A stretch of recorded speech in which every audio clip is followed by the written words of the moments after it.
Bonjour, bonjour. Alors, nous nous retrouvons toujours dans le cadre de la DT de Scrap for You pour continuer notre projet Pink Christmas de Stamperia pour tous les petits modules qu'on va mettre dans la boîte. Donc aujourd'hui, on va travailler sur l'enveloppe un paysage comme ceci. Donc dans un premier temps, vous n'oubliez pas de... Alors, on rappelle les dimensions rapidement. 50 cm sur 11, un pli à 21, un autre à 42. Ici, il y a 5 et au milieu 6 pour pouvoir biaiser. Et on met nos aimants comme ceci pour la fermer. Voilà, ça c'est un côté. Après, on la tourne comme ceci. C'est-à-dire votre volet de fermeture est sur votre droite.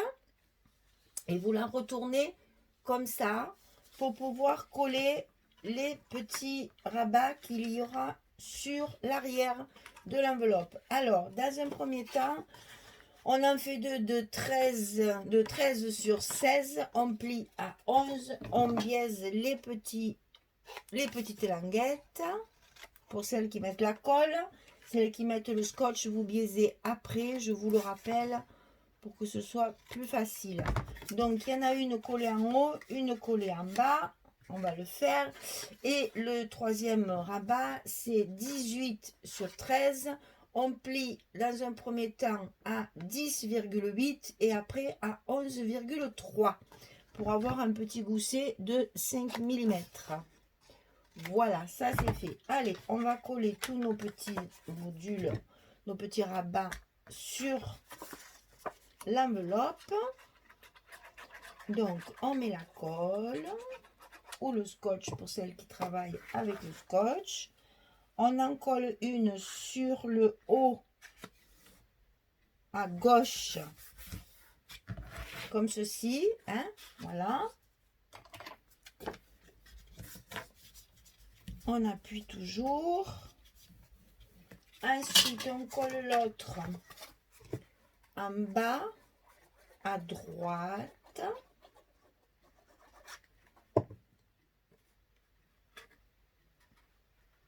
Comme ceci.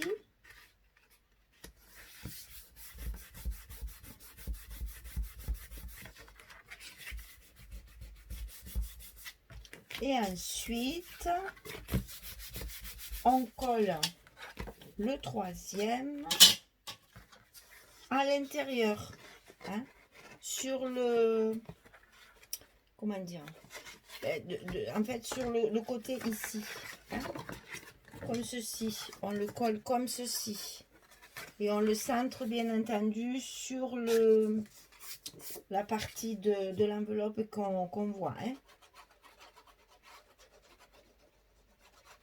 Et on fait attention de ne pas coller notre petit gousset. Alors, on le positionne bien au milieu, le long de la première pliure. Voilà.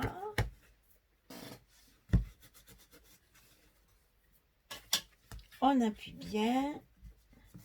Et là, on va mettre aussi nos aimants pour fermer. Donc, ici, sur l'enveloppe, les aimants comme ceci. On tourne ici. Le grand rabat, les deux petits comme ceci, et on va fermer ici les aimants.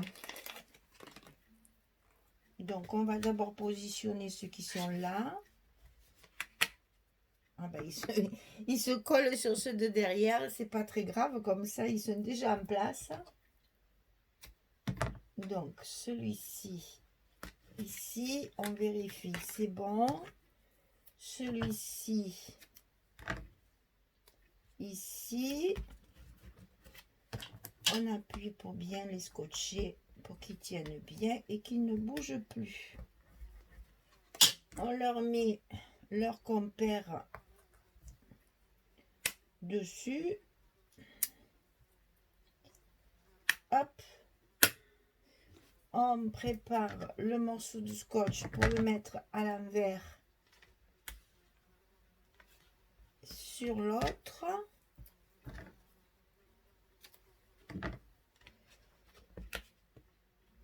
Voilà. Ah, tiens, ça colle à mes doigts. On ferme notre page pour la mettre bien en place. On appuie pour que le scotch adhère et on n'a plus qu'à appuyer pour fixer les deux aimants. Voilà, et comme ça notre enveloppe elle se ferme bien des deux côtés, ça reste propre et bien fermé. Alors ensuite on va s'occuper des papiers. Alors ici on va avoir des espaces photos. Il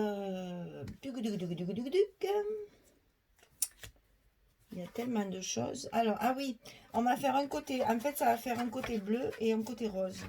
Donc ici, à l'intérieur, un espace photo. J'ai déjà ancré tous mes papiers, donc ça va aller plus vite. Ici, un espace photo. Ici, un espace photo. On ferme le premier rabat et on reste dans les bleus. On ferme le second rabat et là on devient rose. Ici, je sais plus, c'est ça. Voilà, avec ça. Et dessus, on met le Père Noël. Et après, ici sur l'intérieur, on fait un espace photo ici et un petit bout de papier fantaisie. Vous voyez, on travaille qu'avec les chutes. Hein. Là, c'est pour ça qu'il faut le faire à la fin, parce que comme ça, on sait exactement les chutes que nous avons. Ceci ici, on ferme. On met, ah oui, alors là, j'ai mis celui-ci.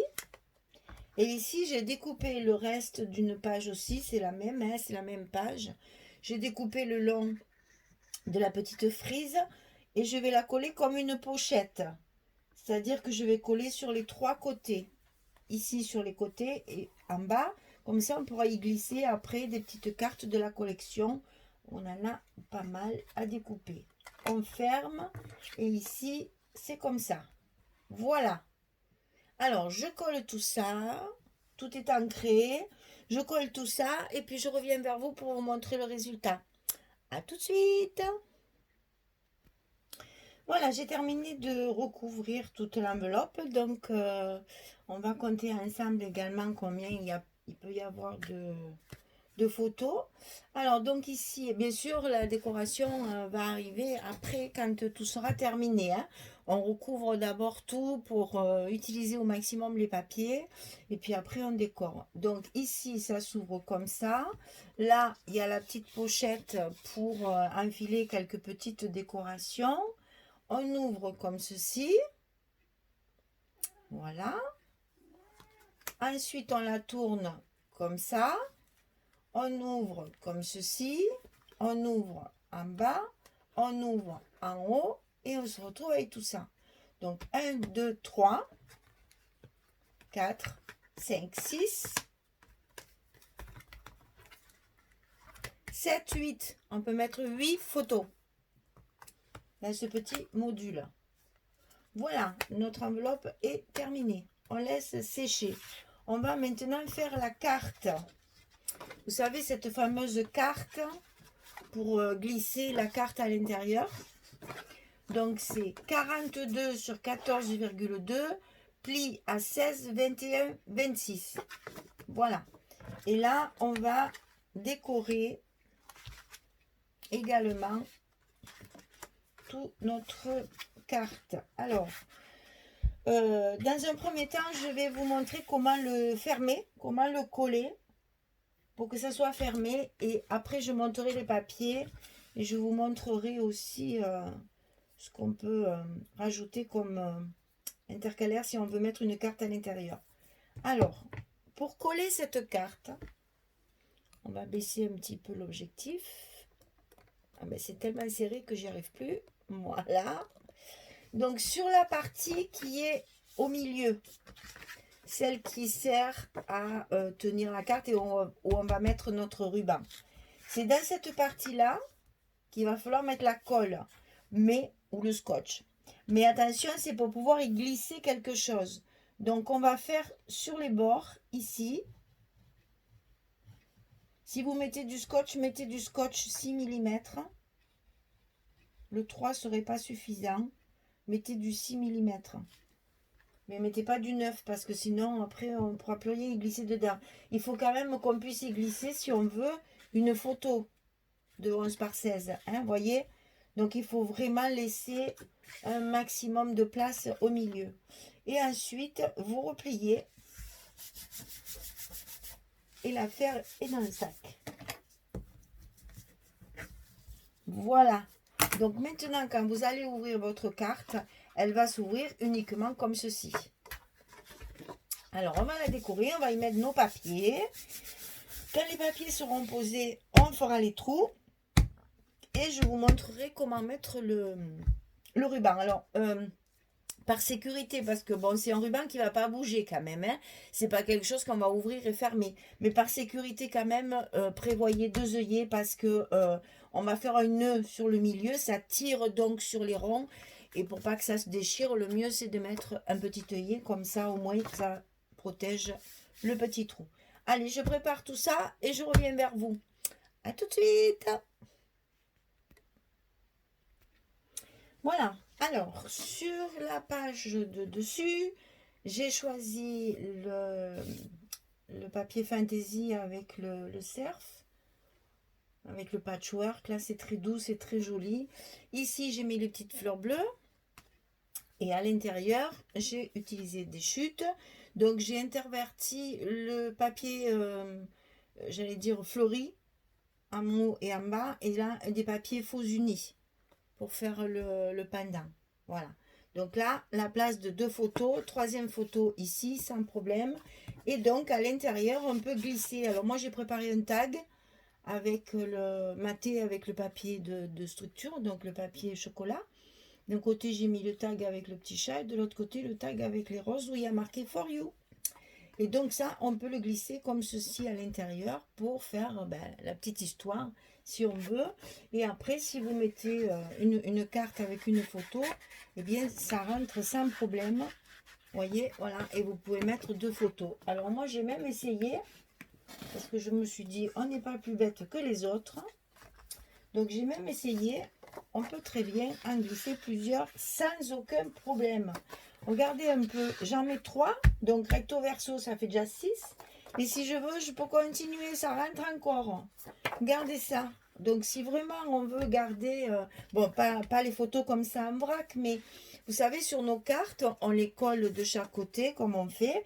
Et puis, on peut en mettre encore peut-être une dizaine facilement, puisque moi, j'ai rentré 3 cartons de photos. Oui, c'est ça. J'ai rentré 5 cartons. Donc, vous voyez, on peut mettre 10 photos si on veut. Plus les photos qu'on peut ajouter sur les bords. Vous voyez que chaque fois, on peut trouver une occasion de s'en mettre après. C'est comment on va trouver. On va quand même pas trouver notre tag. Ça serait bête. Alors, j'ai tracé mes petits points sur le milieu ici. Donc, si je me souviens bien, c'est 2, je sais plus. C'est 2,5, voilà. Donc, ici, c'est 2,5 et 2,5 pour être bien centré sur la verticale. Et ici, j'ai mis 3,5. Donc là, il y a 3,5 et là, il y a 3,5. Ah, mais je ne suis pas dans le champ, pardon, je recommence. Ici, 2,5, 2,5, 2,5, 2,5. Ici, 3,5, ici, 3,5. Comme ça, mes deux trous seront bien centrés. Alors ensuite, j'utilise ma crocodile. Non. Tiens, voilà. Alors, celles qui ont la chance d'avoir la grosse, eh bien, ça va rentrer. Et bien, vous voyez, avec celle-là, moi, j'arrive pas si loin. Donc, dans ces cas-là, j'ai ceci que j'avais trouvé avant d'acheter la crocodile et j'avais ça. Et j'avoue que, alors, c'est pratique parce que, justement, on peut aller partout et on peut trouver n'importe où, n'importe quoi. Le seul problème, c'est que ça tourne. Vous allez voir ça, c'est rigolo. Ça tourne, donc il faut avoir de la poigne pour pas que votre trou, ça fait un peu comme une chignole. Quand vous commencez le trou, il faut y aller doucement, doucement, doucement. Parce que si vous mettez la force d'un coup, blablabla, votre trou, il fait 2 mètres de long. Alors, donc voilà comment je fais avec ce genre d'outil. Et je ne vous le conseille pas parce que c'est pas pratique du tout. Vous voyez ma carte? Vous voyez comme elle tourne? Parce que l'outil, en fait, c'est une vrille. Et puis là, c'est encore pareil. Il faut être Hulk ou Schwarzenegger, n'est-ce pas? Donc, j'ai le regret d'avoir acheté ça parce que, enfin, je m'en sers beaucoup, hein, c'est pas ce que je veux dire, mais c'est que à l'achat, ça me semblait cher. Maintenant, si j'avais acheté la grande où on peut justement aller très profond, eh bien, au moins, je m'en servirais tout le temps. Alors que celle-ci, ben, vous voyez, elle a une utilisation limitée. Quelquefois, on veut se faire des économies, puis comme je dis, c'est des économies de bout de ficelle, parce que un jour ou l'autre, eh ben, on se rend compte qu'on a acheté un truc. Alors, comme je veux quand même pas la mettre à la retraite déjà, parce que c'est inusable ces trucs-là, eh bien, voilà, je fais ça avec mon deuxième outil qui est pas forcément, qui est pas forcément très pratique à l'usage. Je me rappelle même plus où j'ai acheté ça. C'est Artemio. C'est Artemio qui fait ça. Alors, il y a des rechanges, on peut changer de trou, faire des trous plus ou moins petits. Bon, c'est pas mal, hein, mais bon. Voilà. Ça vaut pas la croppe d'ail. Alors, par contre, ben, voyez, là, elle va me servir. Puisque c'est avec ma croppe que je vais faire, que je vais mettre mes œillets. Donc, je positionne mes œillets dans les trous. Je mets la pince. J'appuie. Et voilà. Ça fait quand même un travail très propre. Regardez derrière. L'œillet, il est très très bien mis. Il n'y a aucun souci, c'est propre quand même. Donc c'est pour ça que ça me fait de la peine de la mettre à la retraite. Parce que quand même, elle est bien utile pour certaines occasions. Alors ensuite, j'ai coupé un morceau de ruban. Alors moi, j'appelle ça du ruban chabi parce que c'est du ruban tout froissé. En fait, bon, celui-là, je l'ai acheté comme ça. Mais si vous voulez le froisser, c'est pas difficile, hein. Vous prenez du ruban, même moi ce que je fais maintenant parce que j'ai jamais la couleur que je veux. Au début j'ai acheté beaucoup de ruban, puis finalement je me suis rendu compte que c'est un peu bébête. Il suffit en fait de prendre de l'encre dont vous vous servez pour faire les bords par exemple. Vous mettez votre encre sur le plan de travail, vous pchitez de l'eau, vous passez votre ruban dedans, le ruban blanc dedans. Donc une fois qu'il est bien ancré, eh bien, vous le chiffonnez en petite boule comme ceci. Bien, bien, bien serré. Voilà. Vous mettez une pince pour le maintenir comme ceci. Et puis, vous laissez sécher, tout simplement. Et après, ça vous fait ces rubans tout froissés que j'adore parce que c'est très shabby, c'est très chouette. Celui-là, ben, je l'avais. Donc, allez, je vous le dis, c'est Myriam qui me l'a donné. Donc, ben, je la remercie au passage parce que c'est vrai que c'est des rubans que j'affectionne particulièrement parce que j'adore ce côté froissé qui fait que ben, ça fait ancien, ça fait shabby. Elle me connaît bien, hein, cette Myriam, hein, maintenant. Elle le sait. Hein. Alors là, normalement, ça passe tout seul. Quand ça ne veut pas, eh bien, on va l'aider avec le petit crochet. Hop. Et voilà. Alors, on centre bien pour que ce soit plus joli. Quand même, qui a à peu près les mêmes... Alors, on va le brûler parce qu'il a... Celui-là, je ne veux pas le... Je veux pas le couper en biais. Il faut qu'il reste naturel. Donc, je vais passer le bout de mes rubans à la flamme. Hop. Rapidement, parce que moi, j'ai toujours peur de brûler trop fort. Voilà. Deuxième côté. Voilà, ça suffit. Et ça s'effilochera plus. Et ensuite, eh bien, nous faisons un joli nœud. Une jolie ganse. Alors moi, pour pouvoir faire une ganse bien serrée et qui soit chouette, eh bien, je triche et je fais 2 nœuds. Parce que comme j'ai pas 36 000 doigts et 3 mains. Eh bien, je fais comme ça je peux faire ma gaze tranquillement. Mon nœud, il tient bien serré. Voilà. Eh bien, vous voyez, deux petits tags, un petit machin, un petit truc, une petite dentelle qu'on mettra après. Et voilà. Et puis, on peut glisser notre tag à l'intérieur pour faire du journaling si on veut, ou pour tout simplement décorer, ou expliquer à la personne qui va avoir l'album qu'elle peut glisser ses photos à l'intérieur. Voilà. Aujourd'hui, nous en avons fait 2.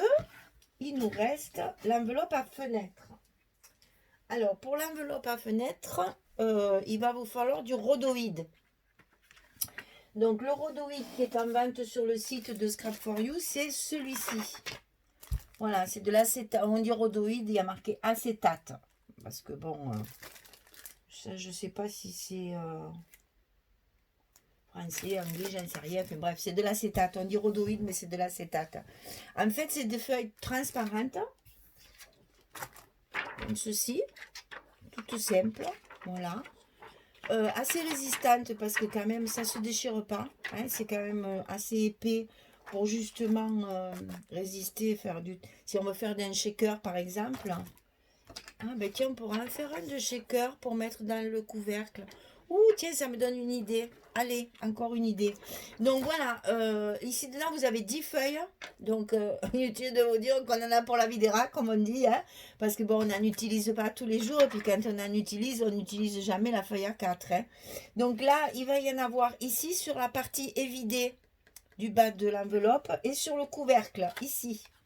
Voilà. Donc là, j'ai tout préparé. Mes papiers sont découpés. Mais je veux vous expliquer comment on met le rhodoïde et comment on va mettre nos aimants pour la fermeture. Comme c'est un peu plus... Enfin, il vaut mieux expliquer comme il faut. Je prendrai mon temps dans une vidéo. En fait, dans la prochaine vidéo, on va faire ça. Et on fera un petit tag tout simple pour mettre dans notre couvercle de boîte. Hein, voilà. Comme ça, on aura... Et puis après, on fera un shaker. Il me reste assez du papier, je ne sais même pas. Regardez, voilà ce qui reste comme papier. C'est essentiellement des cartes. Voilà, c'est essentiellement ceci qui nous reste. Puisqu'on a 2 blocs, donc on a beaucoup de petites cartes comme ça. Il y a celles-ci aussi qui sont très chouettes. On pourrait peut-être se servir de ça pour faire les shakers, ça serait chouette. Il y a les découpages qu'on va se servir pour faire la décoration un peu de partout. Et puis, évidemment, il y a la page des étiquettes. Donc, ben voilà, je sais pas, on va découper tout ça, on va voir. Ben, parce que sinon, comment vous dire que si on lève le papier uni, parce qu'il y a quand même tout ça de papier uni. Les papiers unis, les jetez pas non plus pour faire les tampons. C'est parfait, hein, pour mettre tous nos petits tampons. Vous voyez, c'est vraiment, il nous reste vraiment des petits bouts, des petits morceaux. Alors, pour faire les machins là, les tags et les décorations dedans, c'est parfait. Pour notre couvercle qu'on veut faire à des décos, ça sera parfait. Voilà, c'est vraiment des bouts... alors, c'est pas inutilisable parce qu'on peut toujours en faire des choses. Il reste beaucoup de bleu. Là, il reste encore une... Ah, mais il me reste un rond comme ça, tiens. Ce serait pas mal, ça, un shaker. Allez, je vais calculer tout ça. Et puis, on va voir ce qu'on peut faire avec tout ce qui reste. Bien que c'est pas très... Mais bon, on va trouver. Donc, déjà, il y a beaucoup de choses qui vont partir en décoration puisqu'il y a des découpages et des petites cartes que je vais récupérer pour la déco. Voilà, alors aujourd'hui, l'enveloppe, comme ceci et comme cela. Voilà. Et puis ensuite, la petite carte avec le petit ruban. Et voilà, on a fini 2 modules encore pour mettre dans la boîte. Elle va être bien remplie cette boîte parce que si je vois qu'il me reste quelques petits, je vois qu'il me reste un rond, un truc comme ça, on pourrait peut-être faire des décos. Enfin, je vais réfléchir à tout ça, je vais faire travailler mes neurones. Voilà, donc ben, écoutez, je vous laisse pour aujourd'hui.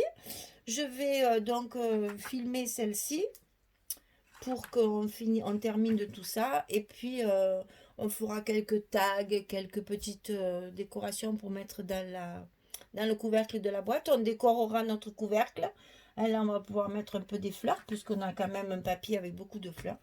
Et puis après, ben voilà, après il y aura les tampons, il y aura les petites décorations qu'on met en dernier, et puis on passera au troisième kit, parce que j'ai un troisième kit derrière.